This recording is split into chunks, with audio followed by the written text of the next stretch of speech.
বিরোধী দল কংগ্রেস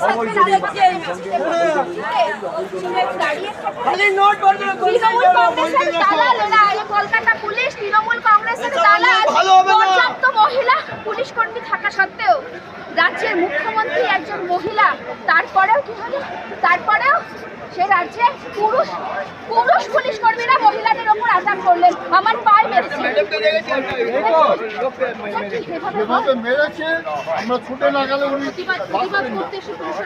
প্রতিবাদ করতে এসে পুলিশের মার খেতে হলো।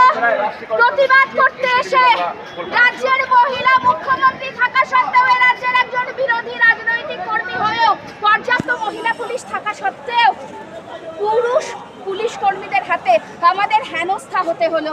এই পুলিশ কর্মীরা প্রমাণ করে দিয়েছেন কলকাতা পুলিশ